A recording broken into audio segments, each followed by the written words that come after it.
আমি হয়তো আপনাদের মনে আছে অনেকবার বলেছি, যদি হারে পার্টিটাই উঠে যাবে তার নমুনা। আর যদি এমএলএরা না আসেন, এমপিরা না আসেন, তাহলে পার্টির বাকি কর্মীরা নেতারা কোথায় আছে খোঁজ করতে হবে। ধীরে ধীরে টিএমসি পার্টিটা মাফিয়া, তোলাবাজ, অ্যান্টি সোশ্যালদের পার্টি হয়ে গেছে। তাদের পার্টির কোনো কর্মী আজ নাই পার্টিতে। আজ তাদের নেতারা বলছে যে আগে যদি আইপ্যাকের হাতে না যেত, পার্টিটা যদি পুলিশের হাতে না যেত, আজকে পার্টিটা থাকতো। তো এই সমস্ত ধান্দাবাজ লোকেদের নিয়েছে, তারা কেটে পড়েছে।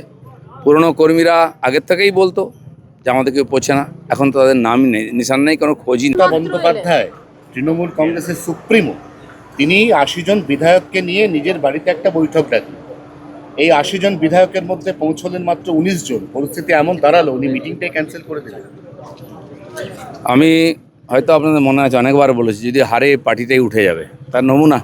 আর যদি এমএলএরা না আসেন, এমপিরা না আসেন, তাহলে পার্টির বাকি কর্মীরা নেতারা কোথায় আছে খোঁজ করতে হবে। ধীরে ধীরে টিএমসি পার্টিটা মাফিয়া, তোলাবাজ, অ্যান্টি সোশ্যালদের পার্টি হয়ে গেছে। তাদের পার্টির কোনো কর্মী আজ নাই পার্টিতে। আজ তাদের নেতারা বলছে যে আগে যদি আইপ্যাকের হাতে না যেত, পার্টিটা যদি পুলিশের হাতে না যেত, আজকে পার্টিটা থাকতো। তো এই সমস্ত ধান্দাবাজ লোকেদের নিয়েছে, তারা কেটে পড়েছে। পুরনো কর্মীরা আগের থেকেই বলতো যে আমাদের কেউ পড়ছে না, এখন তো তাদের নামই নেই, নিশান নেই, কোনো খোঁজই নেই। দিলীপদা, আরেকটা গুরুত্বপূর্ণ বিষয় হচ্ছে অভিষেক বন্দ্যোপাধ্যায়কে চিকিৎসকরা সুস্থ ডিক্লেয়ার করে দিয়েছেন।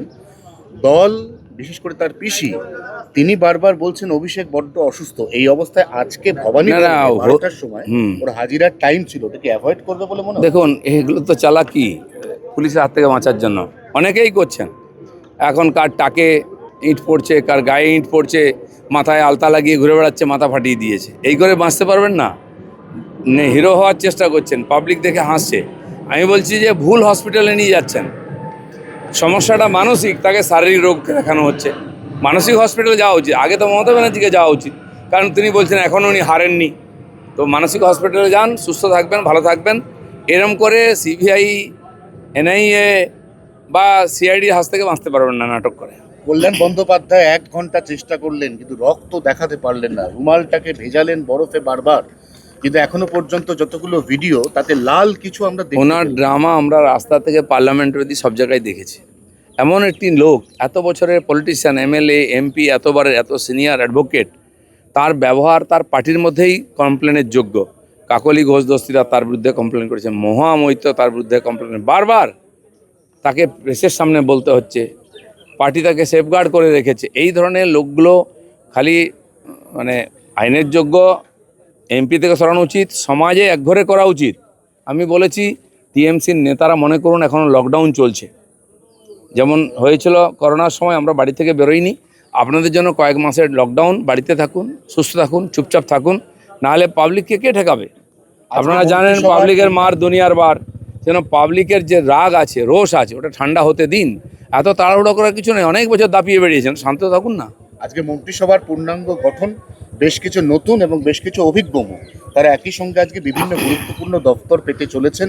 তাহলে কি এরপর সরকারের যে প্রকল্প রূপায়ণের কাজকর্ম, তাতে বাড়তি গতি আসবে?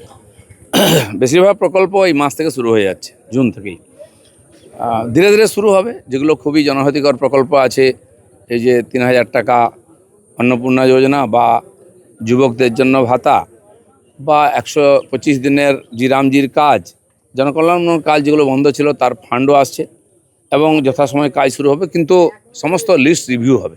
যারা লাভার্থী ছিলেন তাদের মধ্যে কতজন বৈধ, এই যে ১ কোটি লোক বাদ গেছে এসআইআরে, এছাড়াও বহু লোক আছে তারা বৈধ নাগরিকত্ব নাই, তারা বাদ যাবে। এবং বহু বৈধ পাওয়া লোক, পাওয়ার কথা, আবাস যোজনা থেকে আরম্ভ করে এই সমস্ত কাজের সুবিধা পাচ্ছেন না, তাদের নাম যুক্ত হবে। তার জন্য ৩ মাস সময় দেওয়া হয়েছে এই সমস্ত রিভিউ করার জন্য, তারপরে ফুল ফর্মে সব শুরু হবে। আজকে ডিএ নিয়ে অত্যন্ত গুরুত্বপূর্ণ বৈঠক। বহু বছর ধরে সংগ্রামে যৌথ মঞ্চ সহ একাধিক রাজ্য সরকারি শ্রমিক সংগঠন, কর্মী সংগঠন তারা অপেক্ষা করছিল। তাদের প্রত্যেকেরই ডিএ নিয়ে কোর্টও বলেছেন অনেকবার, আদালত, যেটা কর্মচারীদের অধিকার আছে, আমরাও মনে করি পাওয়ার অধিকার আছে। তো সেজন্য রিভিউ করে কি বাকি আছে, ইমিডিয়েট কতটা দেওয়া যায়, কত কিস্তিতে কিভাবে হবে, তার জন্য টাকা কোথা থেকে আসবে, সব মিলিয়ে ডেভেলপমেন্টের কাজ না আটকে যায়, কিন্তু তাদের অধিকারও সুরক্ষিত হোক, সরকার দুটো জিনিসই দেখবে। বিজেপির সংকল্পপত্রের যে 11টা পয়েন্ট ছিল, তার মধ্যে অত্যন্ত গুরুত্বপূর্ণ পয়েন্ট মহিলাদের জন্য ফ্রি বাস যাত্রা। আজ থেকে সেই প্রকল্প শুরু। বালিগঞ্জে সকালবেলা স্বয়ং বিজেপির সাধারণ সম্পাদিকা মহিলা মোর্চার তিনি উপস্থিত থাকবেন। নিঃসন্দেহে এগুলো হওয়া যেটা ঘোষণা করেছে পার্টি, এবং এই যে আমাদের যারা সংকল্পপত্র ছিল, সমস্ত সংকল্পপত্র প্রত্যেক ডিপার্টমেন্টে পাঠিয়ে দেওয়া হয়েছে সরকারে, যে এইগুলো ফলো আপ নিয়ে এই কাজগুলো তাড়াতাড়ি করতে হবে। সেই অনুযায়ী কাজ চলছে। আগামী বাজেটে দেখবেন তার রিফ্লেকশন আছে, সেই সংকল্পপত্রের যে প্রতিশ্রুতি সেগুলো যাতে হয় পূরণ, তার জন্য বাজেটেও তাকে যুক্ত করা হচ্ছে। আমার 3টে ডিপার্টমেন্টেও তাই করা হচ্ছে, তাড়াতাড়ি যাতে করা হয়। বাস তো চালু হয়ে যাবে, কিন্তু বাস কম আছে, সরকার বাস কেনার কথা ভেবেছে, খুব তাড়াতাড়ি নতুন বাসও আনা হবে। রতিন ঘোষ প্রাক্তন খাদ্যমন্ত্রী, আজকে তাকে ইডি তলব করেছে এবং পৌরসভা দুর্নীতিতেও তিনি যুক্ত, তাকে তলব করা হয়েছে। বেশিরভাগ নেতা, এমএলএ, এমপি, মন্ত্রী টিএমসির কোনো না কোনো দুর্নীতির সঙ্গে যুক্ত, এটা পাবলিক বলতো। এখন তথ্য সহকারে সামনে আসছে, অনেকে কমপ্লেন করছেন, কমপ্লেন করার পরে ইনকোয়ারি শুরু হচ্ছে, ডাকাডাকি শুরু হচ্ছে। এটা করা জরুরি আছে, নাহলে পশ্চিমবাংলার সাধারণ মানুষের মনের মধ্যে ভুল ধারণা হয়ে গেছে যে চুরি ডাকাতি করেও দিব্যি নেতাগিরি করা যায়, মন্ত্রী থাকা যায়, কেউ কিছু করতে পারবে না, আইনের হাত পৌঁছচ্ছে না, আইনকে ভরসা উঠে গেছে।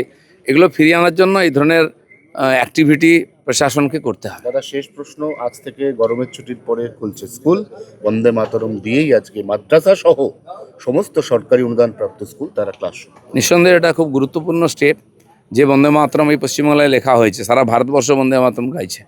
হাজার হাজার বিপ্লবী বন্দে মাতরমের স্লোগান কণ্ঠে নিয়ে ফাঁসিতে গেছেন, গুলি খেয়েছেন, মার খেয়েছেন, জেলের মধ্যে গিয়ে বন্দে মাতরম বলেছেন। সেটাই বলার অধিকার ছিল না এখানে। তো আমাদের সরকার এটা করেছে, মুখ্যমন্ত্রীকে ধন্যবাদ, তিনি এই ধরনের স্টেপ নিয়েছেন। আগামী প্রজন্ম স্কুল থেকে দেশপ্রেম শিখুক, দেশের প্রতি ভালোবাসা শিখুক। একটা ছোট প্রশ্ন আছে, তৃণমূলীয় পরিষদীয় দল ভেঙে পৃথক ব্লক তৈরির উদ্যোগ, সূত্রের দাবি বিধানসভায় ব্লক স্বতন্ত্র অস্তিত্ব নিয়ে চলবে, তৃণমূলের টিকিটে জিতলেও তৃণমূলের হুইপ তাদের উপরে কাজ করবে না। এটা কি কোথাও গিয়ে নিয়ন্ত্রণ হারিয়ে গেছে তৃণমূলের, তাই এরকম? দেখুন, টিএমসির নিয়ন্ত্রণ অনেকদিন আগেই হারিয়ে গেছে।